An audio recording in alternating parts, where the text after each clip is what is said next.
Jadi ini adalah kedua kalinya gue muncul di channel Mamet Udix. Jadi sedikit cerita aja bahwa gue punya keresahan yang sama seperti yang Mamet rasain, dan akhirnya kami putuskan untuk membuat video ini. Bersama sederet terpidana kakap kasus korupsi menghirup udara bebas. Mereka mendapatkan pembebasan bersyarat usai memperoleh remisi. Putri Chandrawati yang menjadi tersangka pembunuhan Brigadir Yosua hingga kini belum ditahan seperti 4 tersangka lainnya. Seorang kakek dijebloskan ke penjara selama 2 tahun gara-gara perkara kayu bakar. Asyani alias Bu Muaris menangis histeris bersimpuh di hadapan majelis hakim saat menjalani persidangan. Sambil meronta-ronta, nenek Asyani warga desa Jati Banteng, Situbondo ini meminta kepada majelis hakim agar dirinya tidak diadili dan dibebaskan dari hukuman karena sang nenek mengaku tidak merasa bersalah atas tuduhan pencurian 7 batang kayu jati. Sebagai contoh, ke depan tidak boleh lagi ada hukum hanya tajam ke bawah tapi tumpul ke atas. Hanya tajam ke bawah tapi tumpul ke atas.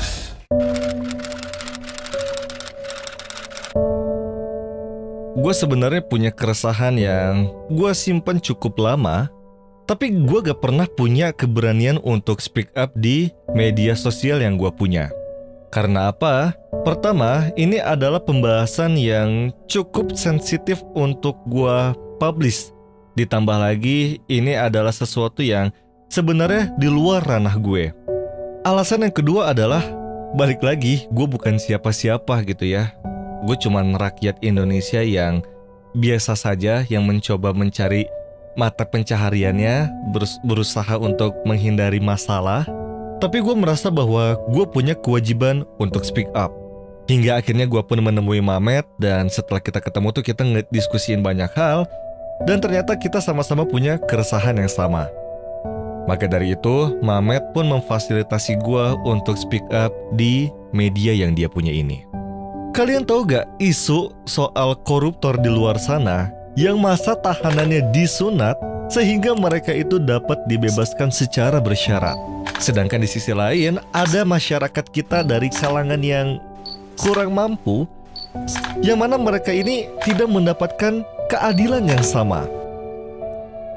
Apakah kalian tahu isu soal seorang nenek yang sampai bersujud memohon kepada hakim di ruang persidangan agar tuntutannya dicabut cuman karena masalah kayu jati?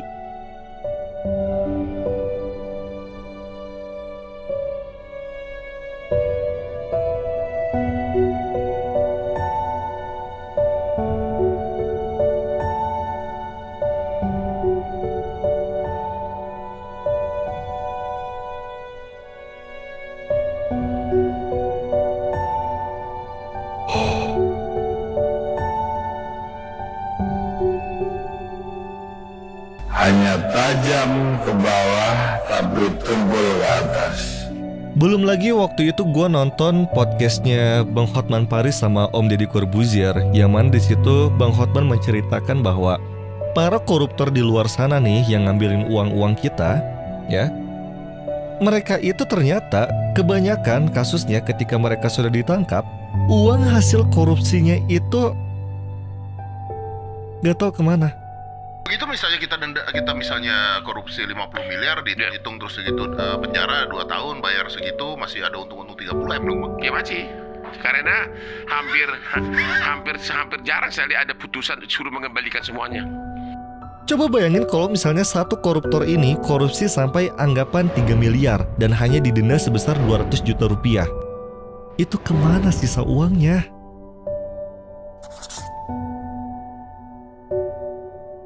Kenapa ini? Apakah memang korupsi bukan lagi kejahatan luar biasa di Indonesia ini?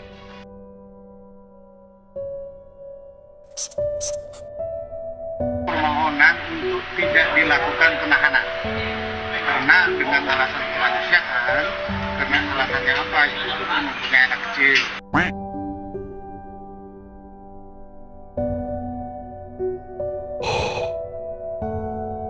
Kalau penyidik sudah berani menerapkan pasal 340 itu tidak bisa ditawar, dia harus ditahan. Seorang nenek berusia 92 tahun, Saulina Sitorus, dijatuhi hukuman penjara 1 bulan 14 hari di Pengadilan Negeri Bali G, Kabupaten Toba Samosir, Sumatera Utara. Saulina terbukti bersalah karena menebang pohon durian berdiameter 5 inci milik Japaya Sitorus.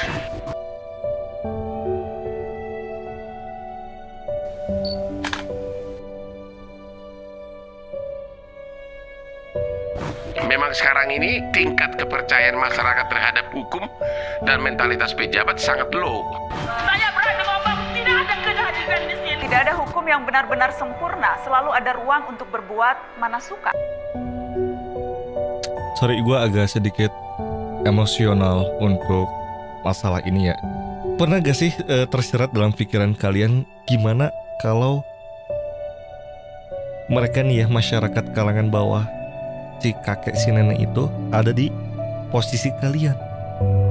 Atau gimana kalau itu terjadi pada kerabat kalian atau orang-orang di sekitar kalian dan orang terkasih kalian? Gue merasa ini gak adil. Dan seperti yang gue bilang, sebagai rakyat yang bukan siapa-siapa, gue mencoba untuk menyuarakan opini gue dan ingin menuntut sila kelima dari Pancasila, yaitu keadilan sosial bagi seluruh rakyat Indonesia.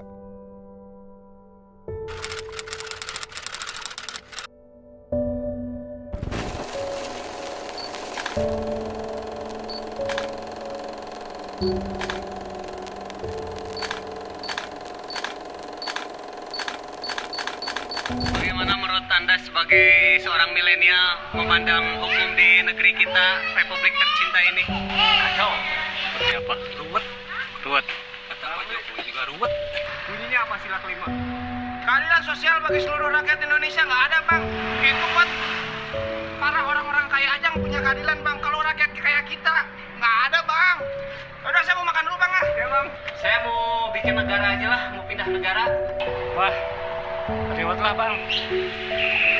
Negara kita sangat aneh. Gue kerja dulu, menang. Yang nggak punya duit ya sudah. Gue rasa udah gak ada lagi yang perlu gue sampaikan. Gue merasa ini udah cukup.